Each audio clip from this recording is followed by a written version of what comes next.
Greetings, programs, and welcome back to another episode of the Awesome Friday Movie Podcast. My name is Matthew, and with me, as always, from vacation this week is Simon. Say hello, Simon. Hello, good afternoon, and welcome. I'm calling you from Harrison Hot Springs, deep in the valleys of wherever we are. What valley are we in? We're in Fraser Health. Does that count? It's a Fraser Valley. It's a Fraser Valley of British Columbia. Fraser Valley. Yeah. And we just went to a lovely town that's either pronounced Agassi or Agassi. I haven't quite worked that out yet. I'm sure you could help me with that one. It is pronounced Agassi. It is Agassi. spelled, but it is spelled Agassize. So you do the math. Okay. Well, whatever it's called, it's thoroughly lovely, with a lovely a pawn shop, P-A-W-N, and a great bakery, and a lovely produce shop where we have some Okanagan plums that we are eating. So this is the highlight of my family vacation, is the food, because I have two small kids and it's a swimming pool vacation. So, and I can't swim. So it's been a laugh riot. Well, to be fair, I think, and maybe this is definitely true of myself, and maybe it's true of more people, that the older you get, the more the focus of a holiday shifts towards food.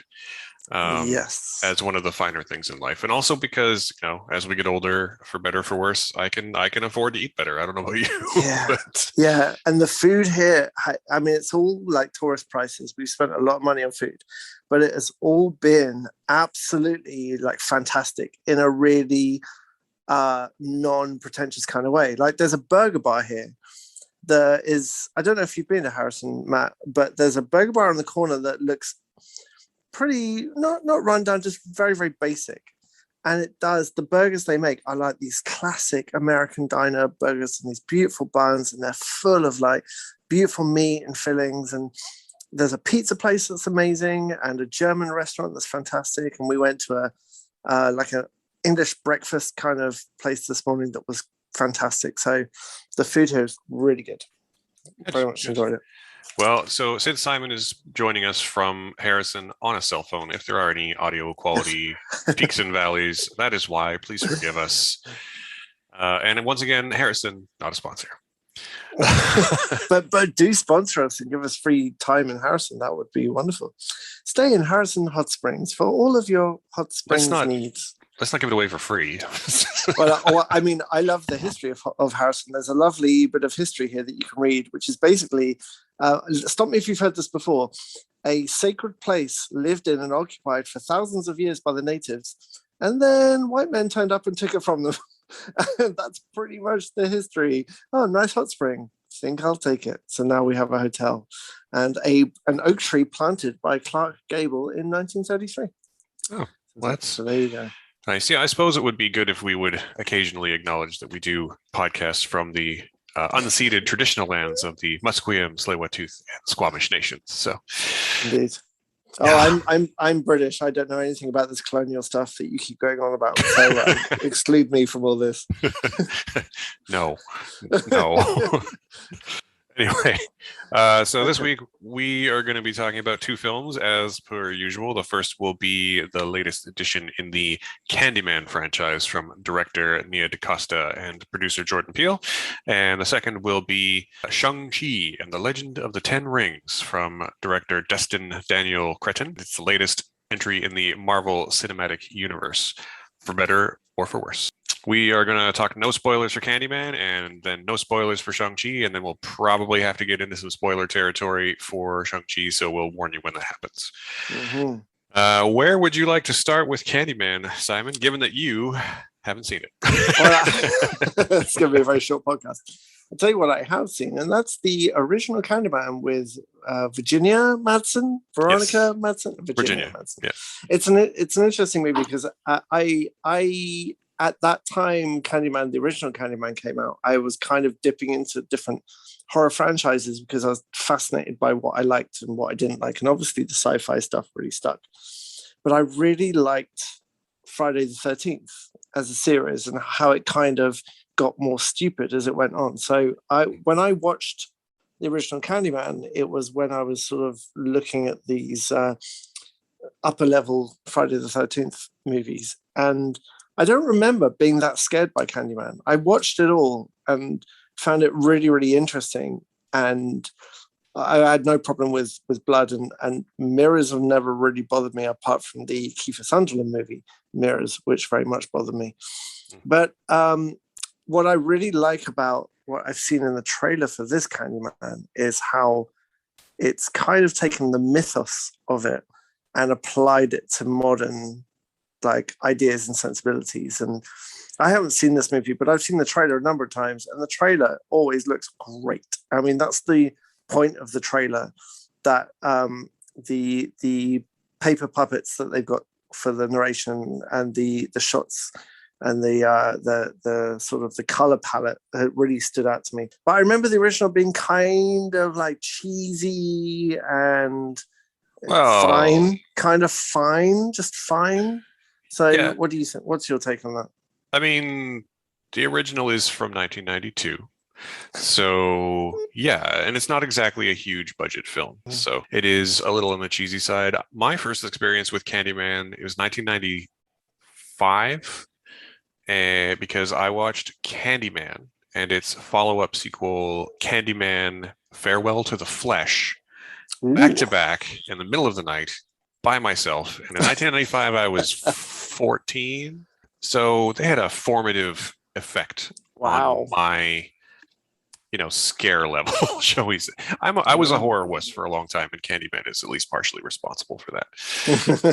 The 2021 Candyman, which again directed by DaCosta and starring Yaha Abdul-Mateen II and Teyonah Parris, among others, does indeed update the mythos. It's difficult to speak about without spoiling some stuff. But it's in many ways the structure is similar to the original in that it features a young man who's a painter in this one, whereas Virginia Madsen was a grad student in the original. And he, in exploring his neighborhood that he lives in now, and he lives in a very upscale apartment, the whole Cabrini Green project from the original has been gentrified. And in exploring the neighborhood, he comes across the Candyman story. And from that point, as in the original, as with Virginia Madsen in the original, he develops an obsession with the story, which is sort of egged on by a local laundromat owner named William, who was around for a Candyman attack in the late 70s. Wait, I got a question. Can I interrupt you here? Yes. So is this the same universe as The Last Candyman? This is a direct sequel to Candyman. Candyman 2? Nope. Well, maybe, I don't know. Candyman. Anyway, it's a direct sequel to Candyman. To the first one. Right.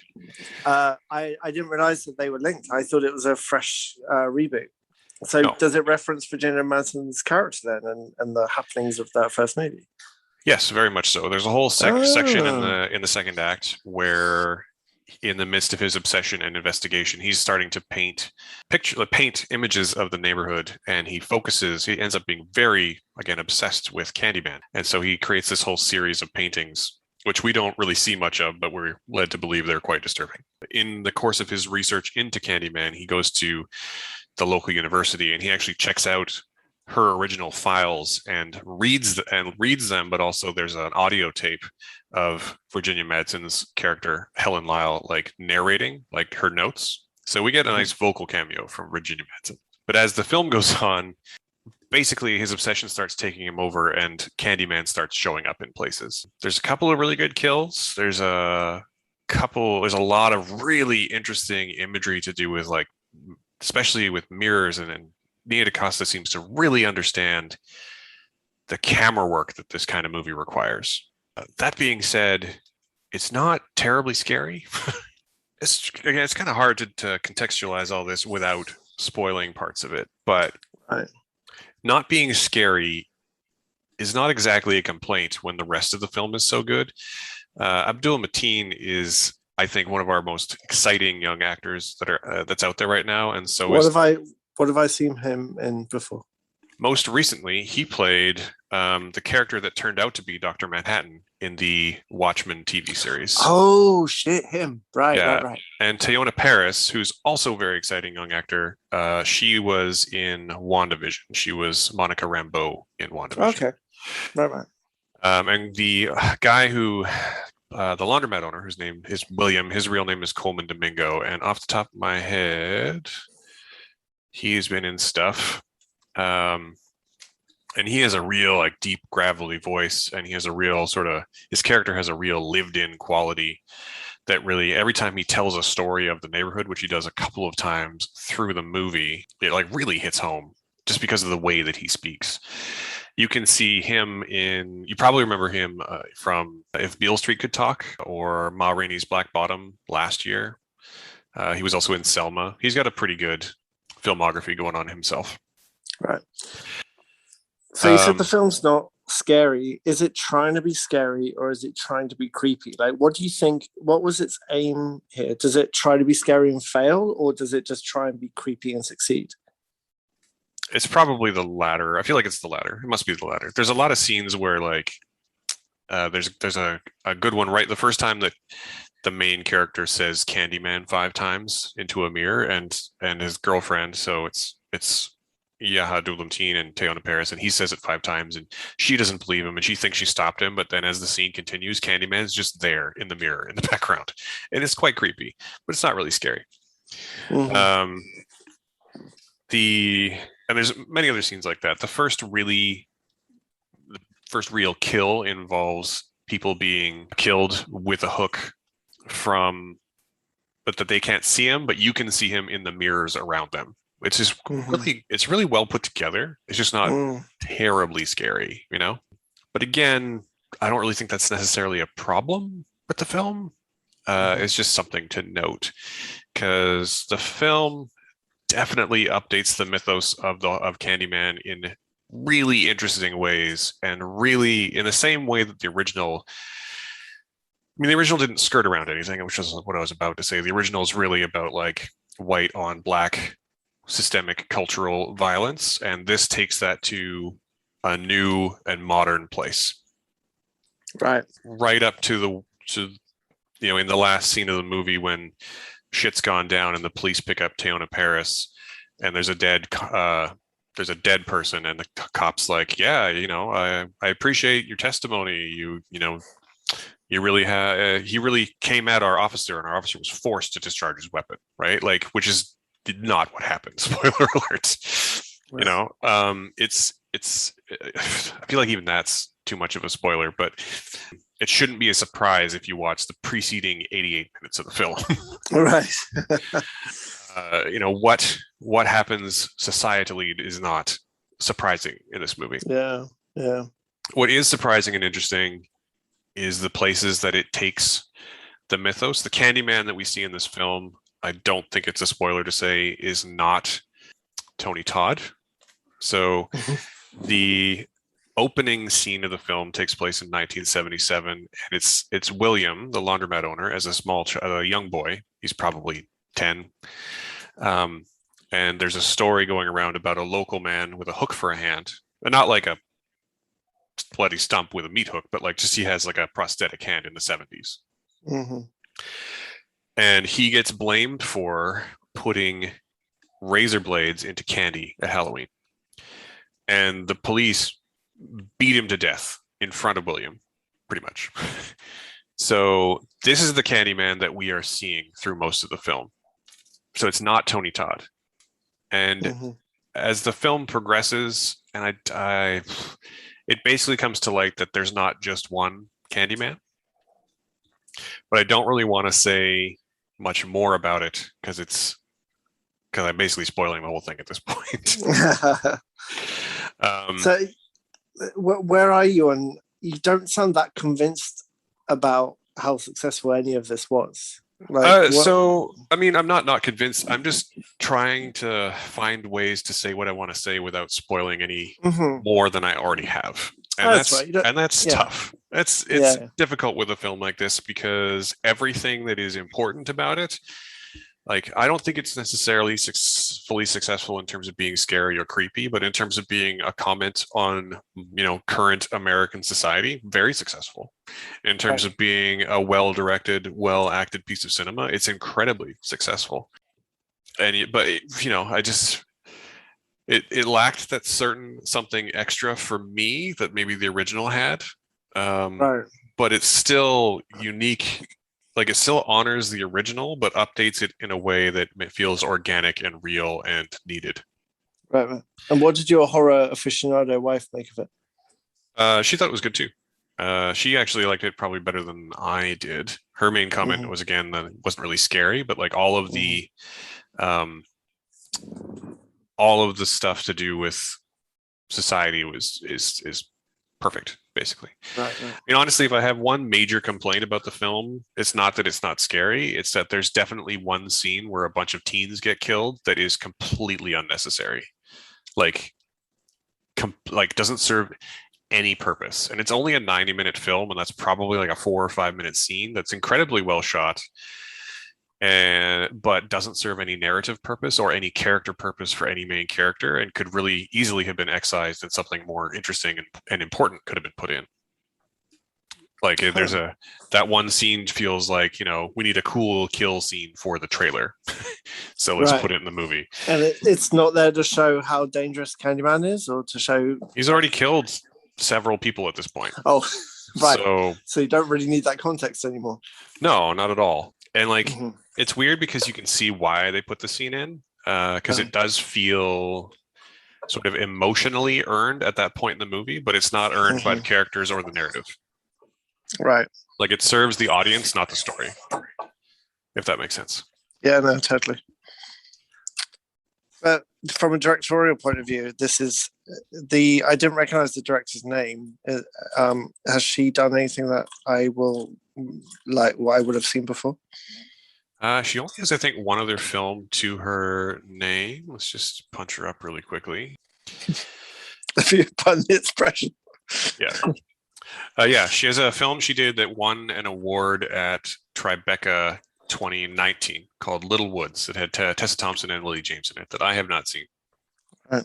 So, but based on Candyman, do you think like she's a really promising like director for the future?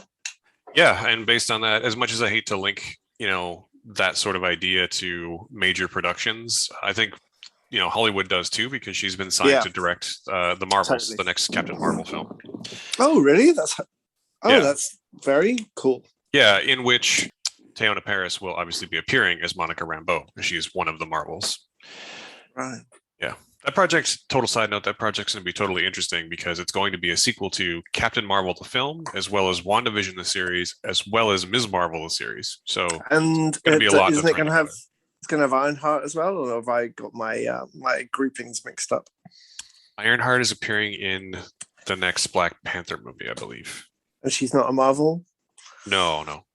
The reason this movie's called The Marvels is because all three of those characters have been called Ms. or Captain Marvel at some point. Ah. Yeah.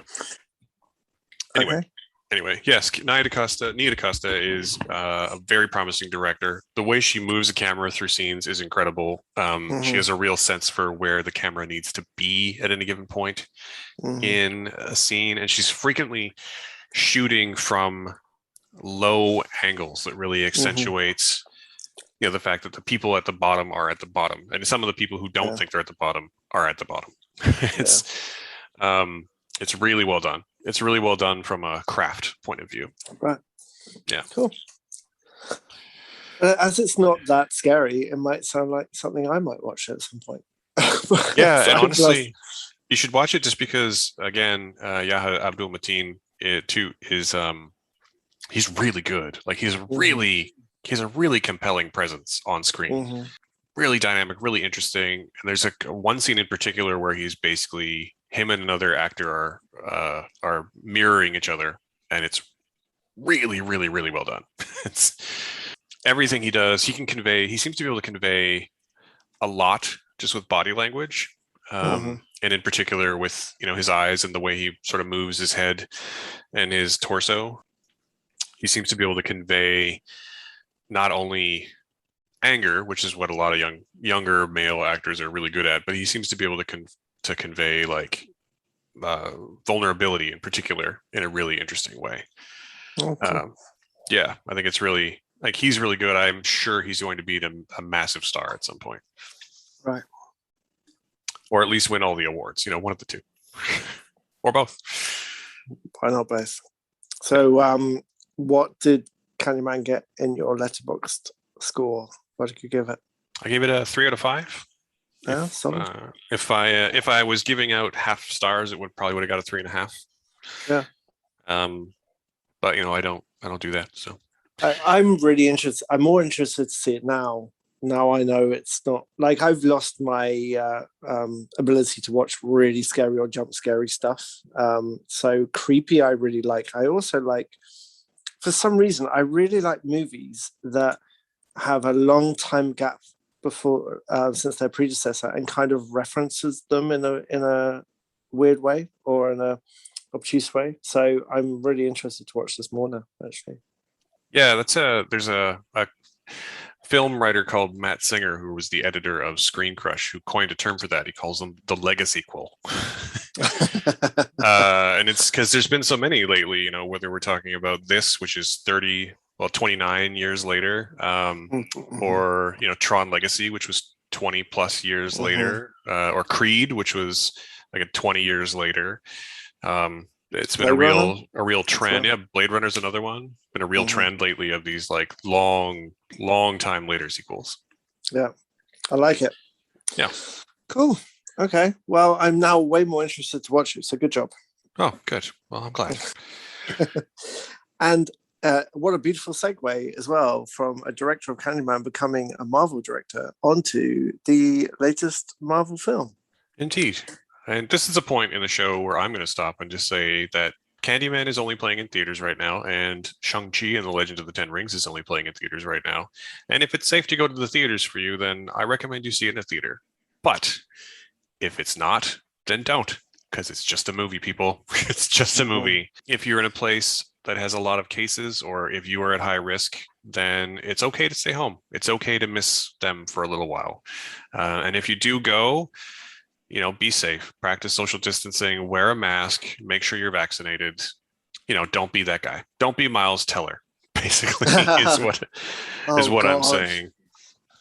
What an arsehole. I mean, apart from being an absolute like void of personality here, what an arsehole as well. If you haven't been watching the news, Miles Teller has single-handedly shut down the entire Godfather, whatever the hell that new Godfather movie is meant to be, because he refused to take the vaccine and refused to get tested and then got COVID and then brought it to set.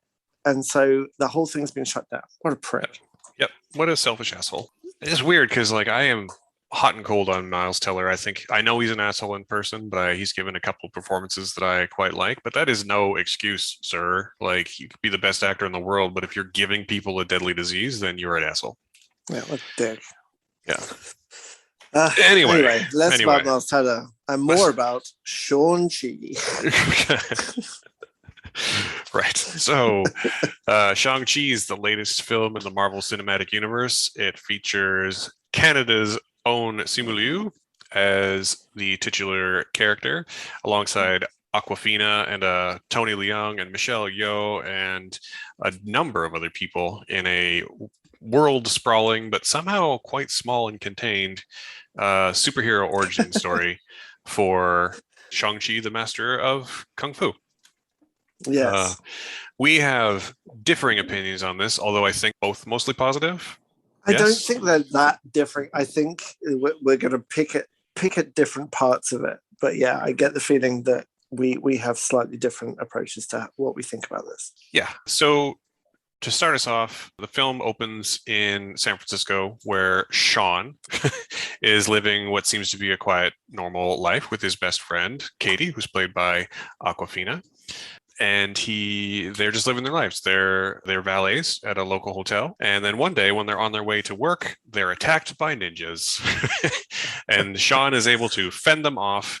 And Katie's like, "Who the hell are you?" And it turns out that he is the son of a 1,000-year-old warlord called Wenwu, who is a mashup of, well, not a mashup of characters from the Marvel Universe, but he's basically an updated, less racist version of the Mandarin, leader of the Ten Rings organization. And he is long-lived because he wears these 10 rings. They're not really clear if they're mystical artifacts or technological artifacts, but he wears 5 on each arm. They are actually they're like I can't remember what they're called now. I looked it up ahead of time, but they're a training ring in real life. You wear them on your arms to give weight, so you're working out with more weight on your arms. Um, and they grant him long life. And the reason Sean is attacked is to get a pendant from him, which was given to him by his deceased mother, which will show the way to a mystical place where there's a magical power, which becomes the MacGuffin. And what else can we even say without spoiling the end of this movie? Is what I'm like. From that point, they hop on a plane and go to Macau, and from Macau they go to China, and from China they go to the mystical place. And there's a big battle, and everyone wins in the end. This being a Marvel movie, you can imagine the through line of this movie, and you'd be 95% correct. Like there are very few surprises in the structure of how the story is told. What is surprising, though, is that the first act, apart from having an absolutely searing fight on a bus, which we'll get to later, is really fucking funny.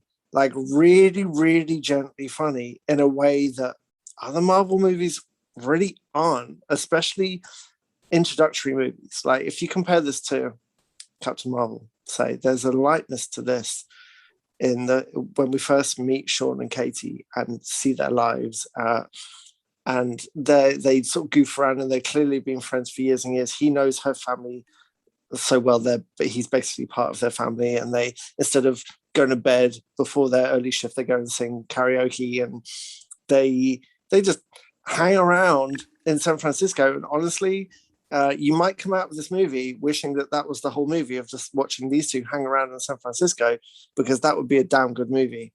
And the end of that first act, where out of nowhere Sean gets attacked by these heavies on the bus, and Katie's like, leave him alone, he doesn't know how to fight, and then he fucking like fights. Yeah. And what's really, really, really nice up to that point is that there's nothing like, sorry, you're gonna have to help me remember his name. Is it Simu Liu?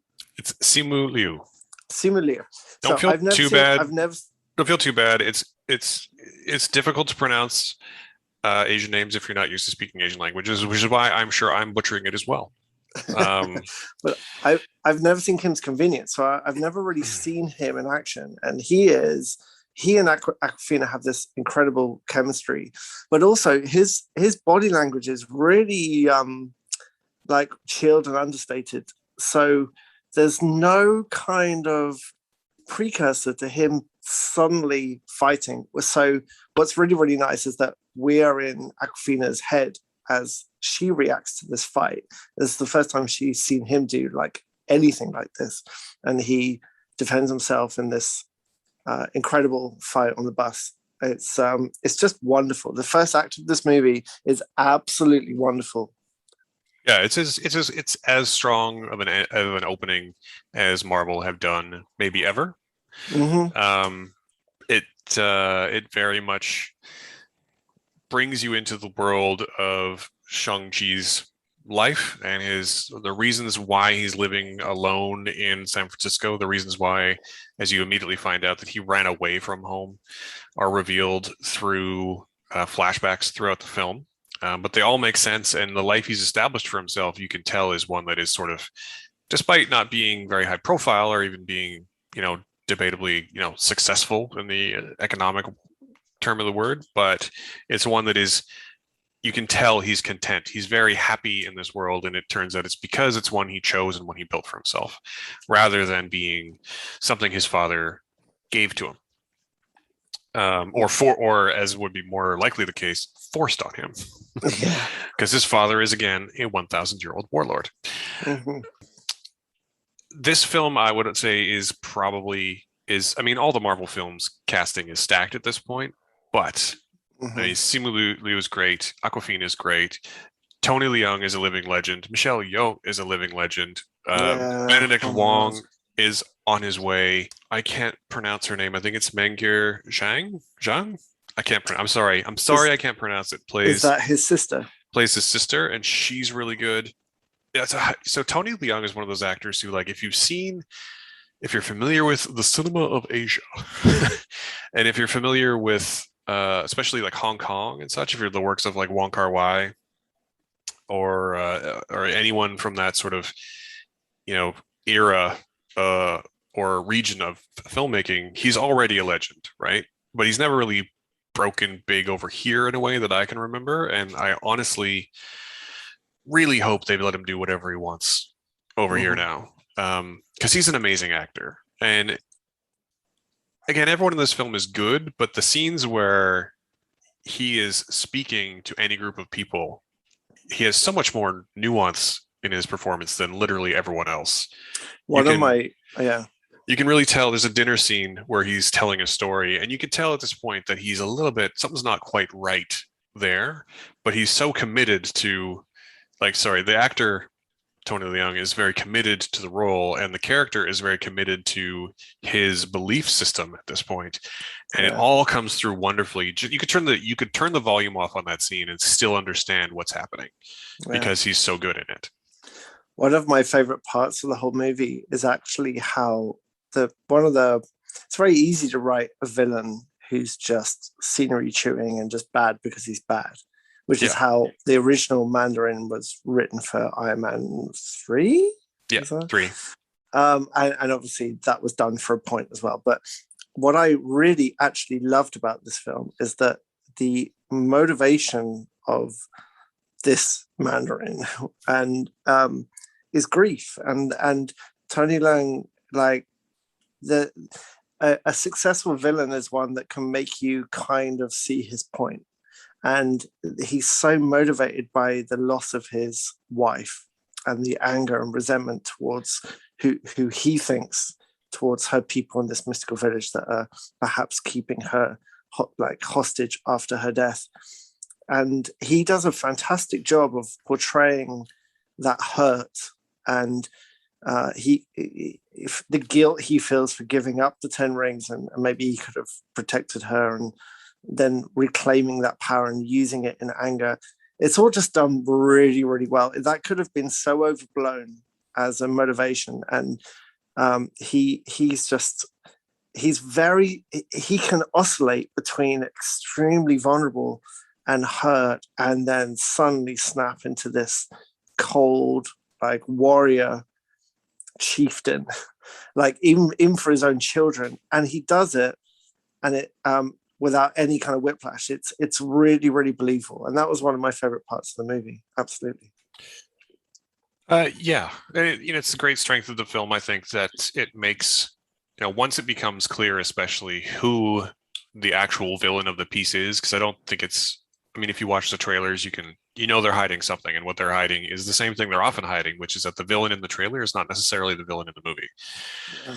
Or he's a villain, but not necessarily the villain. But as some motivation, he's not, he's everything he's doing, or the reasons he's doing it, maybe not everything he's doing, but the reason he's doing everything is entirely understandable. And making a villain like that sympathetic is, I think, a finer line than we maybe think it is.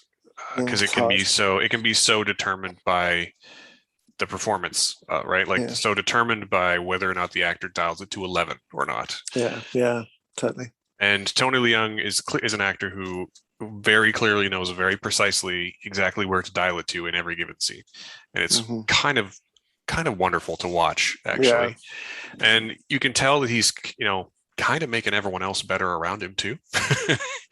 That's not to say that you're right. Yeah. Not to say that anyone else is bad, because everyone in this film, and even I know that some of you, and this is not me at this point, but some of you are kind of over Awkwafina. She's great in this movie. I love Awkwafina. She's the perfect balance of supportive friend and funny and sarcastic and heartfelt. And she walks this tightrope through all these different things the movie needs her to be, and comes out perfectly on the other side every time. I think she's she is a Golden Globe winner, so I guess there's some precedent for calling her a great actress. But she really is a much better actress than I think a lot of people give her credit for. If you have any doubts, not you, but you, the listening public, have any doubts about Awkwafina, watch The Farewell, which is an incredible movie she did a couple of years ago about going to say goodbye to her, going to visit her relatives in China to say goodbye to her grandma. Yeah, and she's incredible in that film. Yeah, that's the one she won the Golden Globe for. Cool. Oh, okay, good. Right. So that go watch that. Yeah, she's not the one trick pony that I think people set her up to be. Interestingly, although she's a living legend, I might say that Michelle Yeoh's performance was pretty close to being a little bit one note in this, but in a way where it's exactly what the film asked her to be, though, right? Like, totally. Yeah. She's the mystical older auntie who, when they finally show up in the third act, she's like, "Let me show you the ways of your people, so you can win the battle." It's a little thin. It's a little thin, but it's also, again, exactly what the movie's asking her to do, and she does it better than probably anyone else would have. Do you know, thin is the perfect adjective if we're to talk about the journey from Act 1 to Act 3. Like, it's by that point, the way you described Michelle Yeoh's like part to play in this story is a perfect kind of summary of how I feel about the way this movie went after the first act, because thin would be really, really good way to describe it for me. Because the we've already talked about Act 1. Act 2 is really soggy in terms of how much there's a lot of exposition in this movie, just a lot, and a lot of it is told in flashbacks. So many flashbacks. And for me, the flashbacks started really like dragging the whole film to a halt, to the point where I was starting to wonder whether they could have done one or two, maybe two extended flashbacks earlier on, so we could just get on with the movie from like the end of Act 2 onwards. Yeah, I get. So I don't 100% agree with what you're saying, but what I will say is I understand where you're coming from for sure. Yeah. Because Destin Daniel Cretton is trying to do a sort of the same thing that Rian Johnson did in The Last Jedi, and that really is a callback to Rashomon in that every time the flashback plays, it adds additional context. And so you get the same flashback 2, 3, and I think one of them is even 4 times. And so it does wear a little bit thin, but every time it goes a little bit further, every time you get a little more understanding. But you're right. I think maybe some of the flashbacks could have been resolved earlier. And it's we're coming right up to the edge of spoiler territory by me saying this, but there's definitely one that you finally get the full context of it right before the big third act battle. And it's right before a scene where Shang-Chi makes a declaration and then they go into the battle.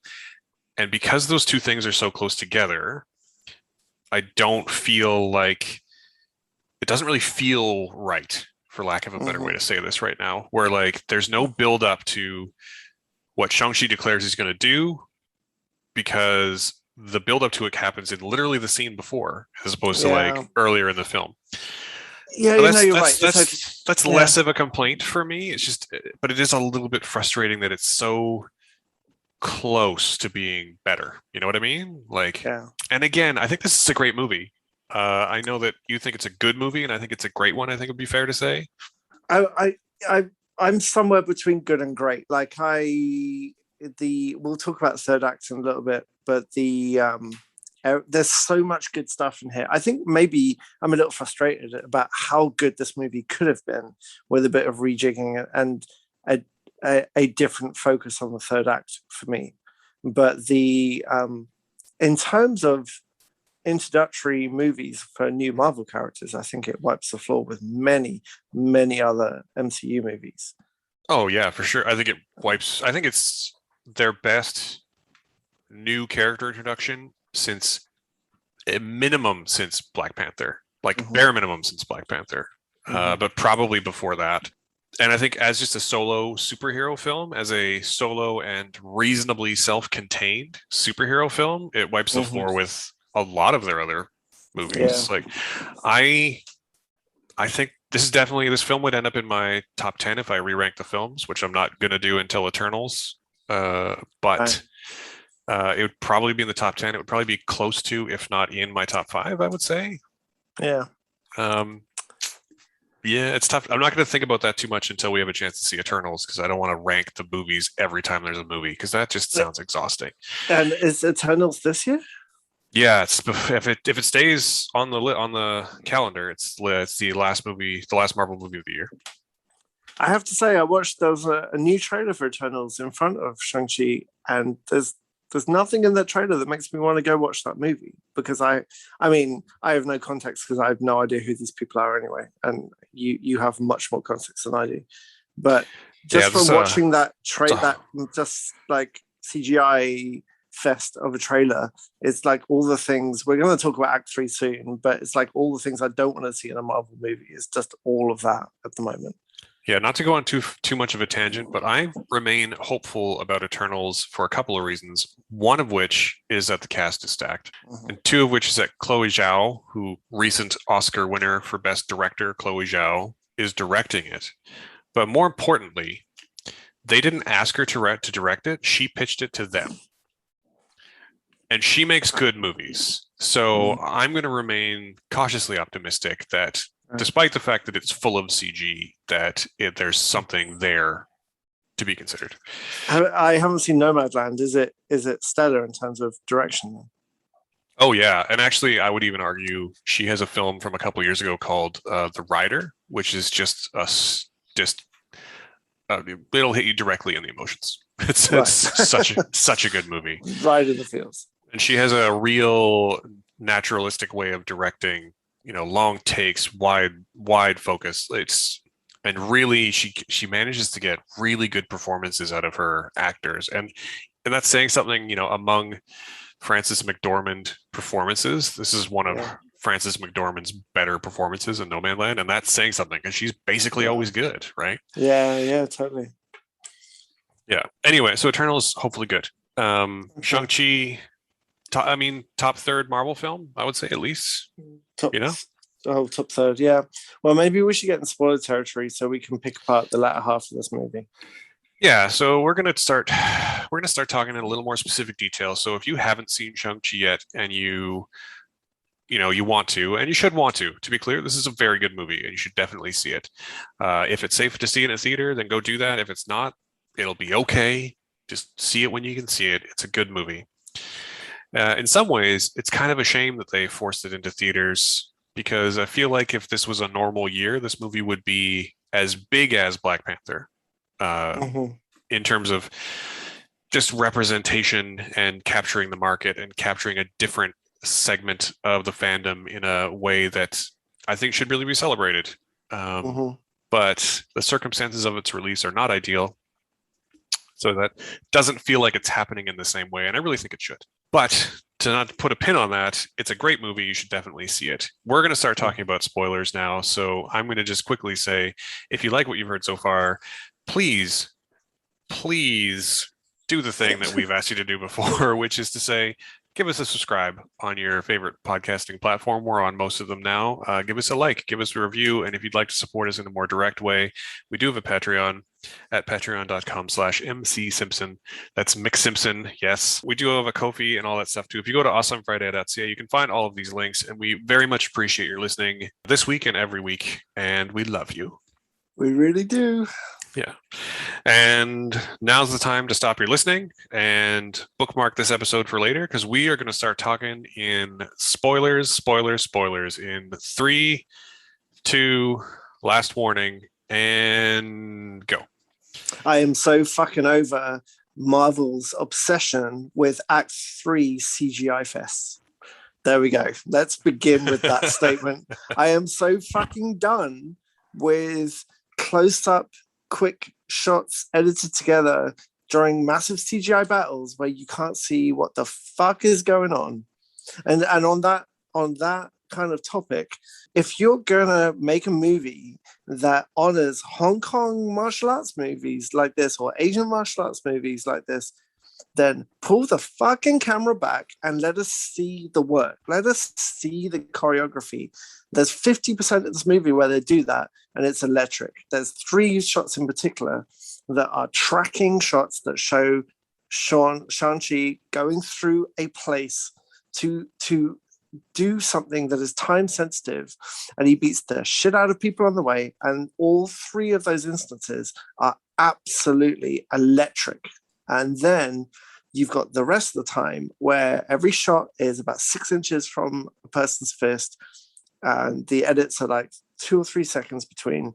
And in the third act, this really comes to a head with two massive dragons fighting each other. There's a kaiju battle, but your camera is basically on the scales of one or the other dragons. And man, was I frustrated by the end of this film.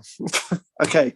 Yeah. So I wasn't as frustrated as you were with the end of this film. And I think the reason for that is that so the first big fight scene, which is the bus fight scene, you're right, is absolutely electric. There's also a scene in the second act when they're in Macau and they're fighting on the outside, the scaffolding on the outside of a high-rise tower that is absolutely electric.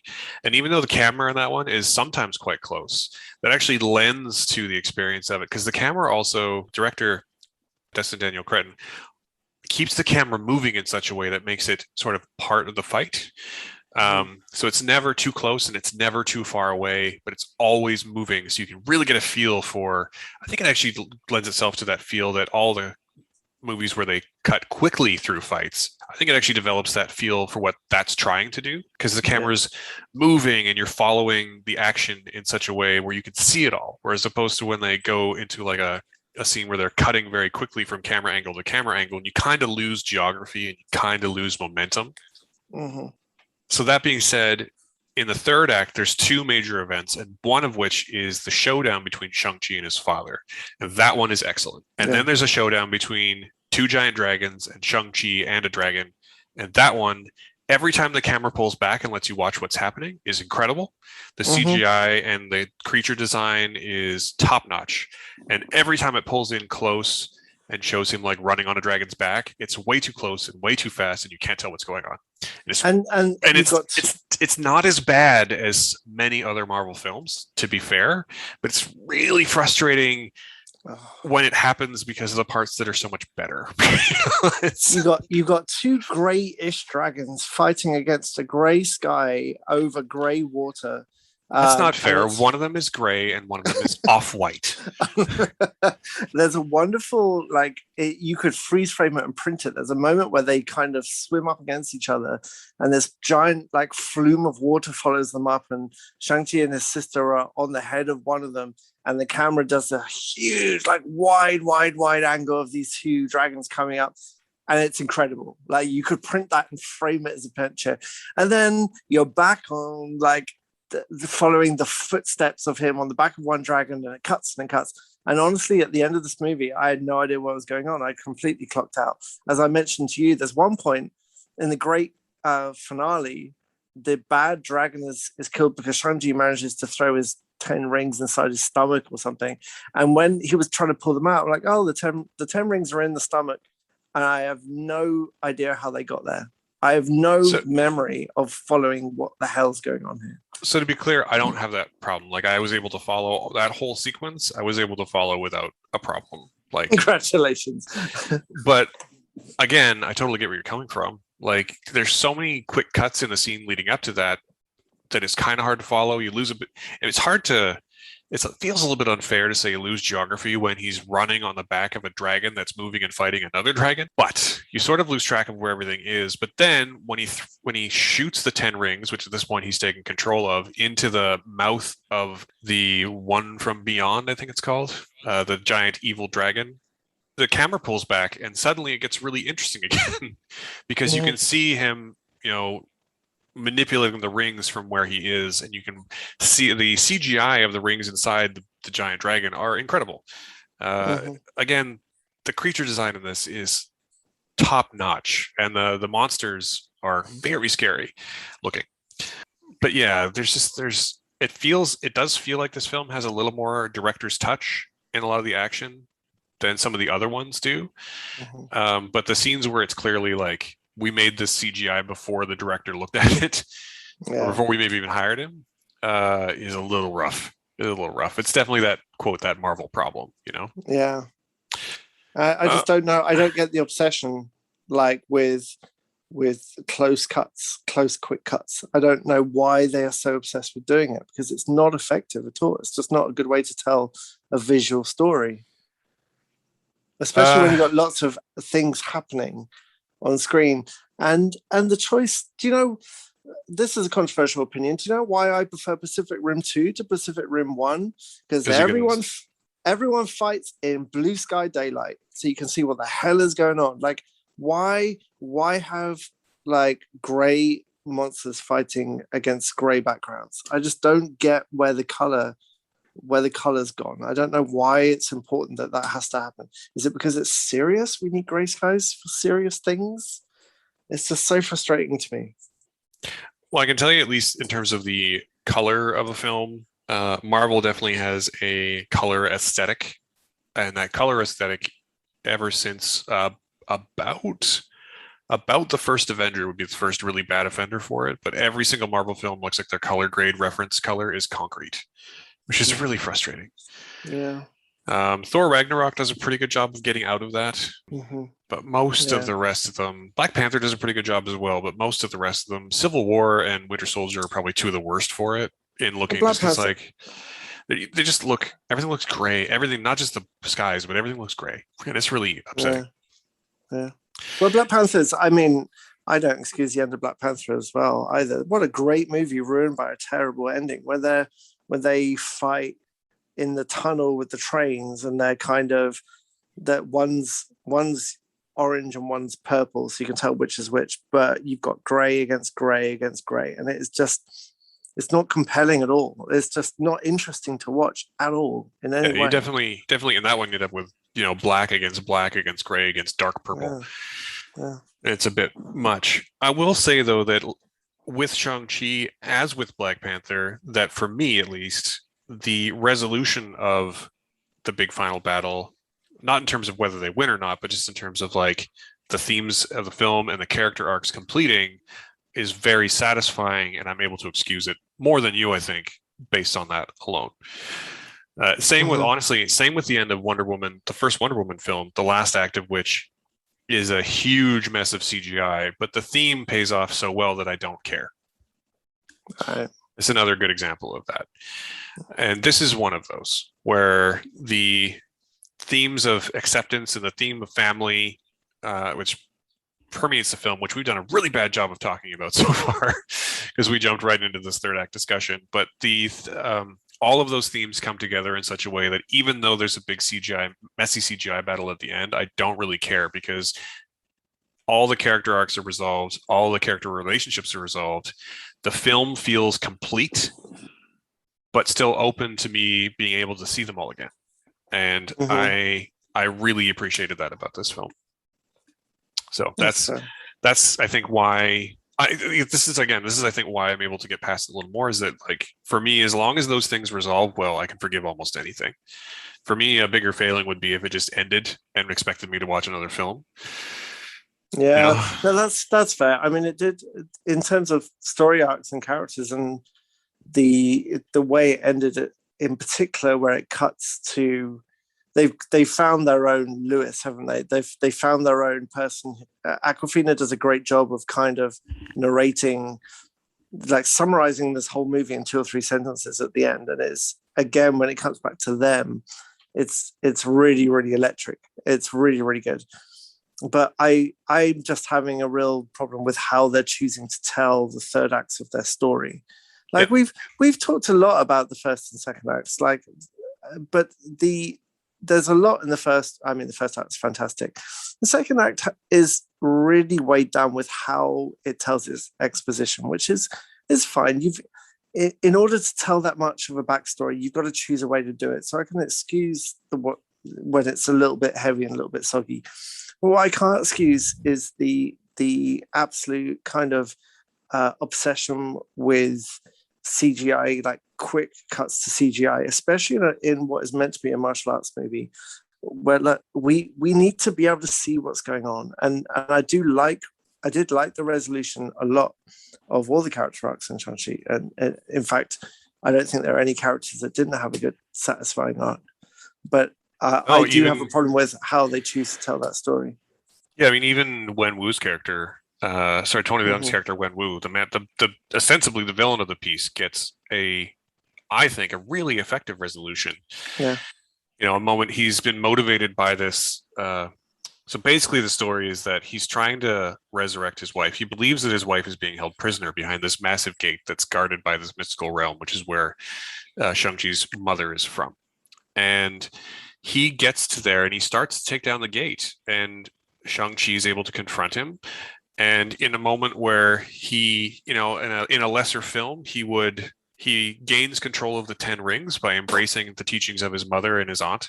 And again, in a moment where in a lesser film he would use that power to then kill his father, he doesn't. He throws the rings down, and they have a moment of reconciliation. And then the monster attacks, and Wenwu gives up the rings to his son. And there's a moment there where just Tony Leung, there's a close up on his face as he does it, and it's one of the most brilliantly acted moments in the whole film. And there's no dialogue. Yeah. He doesn't say a word, does he? His whole resolution is done with pure reaction, and he's so good at it. He does it so well. Yeah, it's pure reaction to not only being sort of physically defeated by Shang-Chi, but being emotionally disarmed by him as well.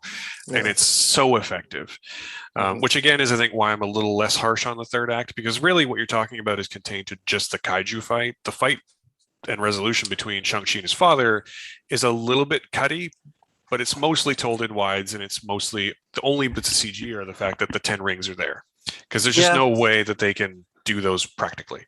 To be honest, I'm less enamored with the building fight than you are. That's when I started being a bit frustrated by the amount of cuts.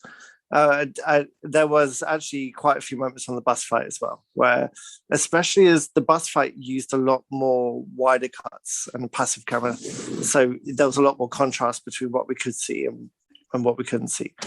But the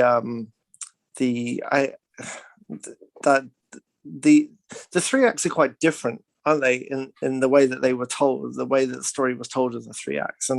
And for me, the third one just let down the other two, if you like.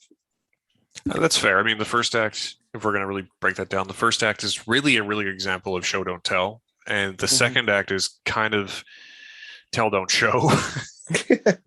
And the third act is just, it's a Marvel film. So it's, and like I say that like it's a bad thing. Like they make generally very good movies. They have a very specific focus on how they want to tell a story. And we as a society love that. And I'm a Marvel fanboy, so I'm in on it. But I totally understand everything you're saying. It just isn't such a problem for me. And again, this movie, we've focused a lot on Shang-Chi and on Wenwu, on Tony Leung and Simu Liu. But like Awkwafina's character gets a lovely arc as well, and so does the sister. And the relationship between Simu Liu and Awkwafina is great, because like it establishes very early on that they're best friends, and it never even addresses any romantic tension like in any way, shape, or form. And I think that's to the betterment of the film. Well, until the granny gets there anyway. Well, I mean, at one point the Asian grandmother's like, when are you getting married? And she's like, oh, we're just friends. And then there's the whole relationship between Shang-Chi and his sister, which again, the resolution to that really happens in the middle of the big CGI fight that you didn't like, and I'm not too super thrilled with. But like, I was really happy that she starts out antagonistic and relatively quickly becomes supportive and joins the quest. But at no point does she do the thing that I kind of expected her to do, which is to turn coat and go back to her father. Right? Like I fully expected that to happen. Right. Or for her to have like led the father to the place for the final, something like that. It never happened. They just had a nice family moment. They were supportive of each other through the whole thing. And her whole arc is about that she doesn't feel like she has a place in the world, and the third act gives her one. And I thought that was great. Yeah. That was good. I like that final beat in the credits very much. Yeah, that too. And even Awkwafina's solo arc, which is like I'm a drifter, I don't know what I want to do with my life, to finding something through the final battle. She joins the final battle as an archer, but her ultimate resolution is that she finds purpose in life and understands that in order to grow and progress, she needs to stick to things, basically. And that's probably the weakest arc resolution of anyone in the film, but it still works. Like, it's not bad. It still works. It's just a little more abrupt than the other ones. Like, it is kind of nice that there's a little narration point at the end where she says what we're all thinking, where basically she said today, after having picked up the skill like 10 minutes earlier. She uses that skill to save the day. And she's like, yeah, I know. Weird, Yeah. right? And so I kind of like how that's recognized. Yeah, and I really like that, in the big final CGI laden monster battle, it's not just Shang-Chi who saves the day. It's literally every character who we know has a Yeah. name at this point, Yeah, um, absolutely. including, the three, I would say token, but it's not the three main characters from the Mystical Village, all the members of the quest, all of the bad guy henchmen Yes. join forces to fight these things, and every single person gets a hero moment, which is a lot, really. Like that's not something most films would do, not even most Marvel films would do. It did really amuse me that the main one of the main henchmen is apparently called Razor Fist, and we know he's called Razor Fist because at one point they steal his car, which is this big like SUV, and we know it's his car because it's got Razor Fist written across it in this really like And disgusting graffiti style, but it just really amused me Oh, that yeah. was his car and how upset he was at losing his car. I mean, did you also notice that his car had teeth and that the up across the grill, and that his license plates also said Razor Fist? Yes, yes. Yeah. Is he from the comics, by the way? I didn't ask you that on the night. Is that a character from the comics? Yeah, he's a character from the comics. I don't think there's Okay. anyone in the film who isn't, except maybe, and now we're getting into my favorite spoiler of the film, except for Trevor. Because Trevor, as you may recall, was the Mandarin invented for Iron Man 3, who was later kidnapped by the Ten Rings in the short film All Hail the King, which is now available on Disney Plus, by the way. So Trevor shows up in this one toward the third act as being a prisoner of the Ten Rings, and Ben Kingsley is still on fire as Trevor in this movie. I just love how they were going to kill him, but they enjoyed he panicked and performed part of Macbeth. Yeah. And they liked it so much he now performs every Saturday night for them in their little compound. Yep. I also loved his like, what they're like, what are you doing here? And he's like, well, it turns out I took a part, and the part was a terrorist, but turns out the director was a terrorist, and I was killing people, and just and how after spending years in this mystical village, he's sober, but he doesn't quite know if he's sane because he has a pet mystical creature that somehow has two bums and four wings but no face, but it still manages to be adorable. So yeah, and Trevor even gets like a moment in the final battle, which isn't exactly a hero moment, but it's pitch perfect for his character. Yeah, that was well done. Yeah. So I mean, overall, I think this movie's great. Everything I'm saying is kind of nitpicky, really. I think in terms of big blockbuster event movie making, I think this is definitely one of the better examples of the last several years.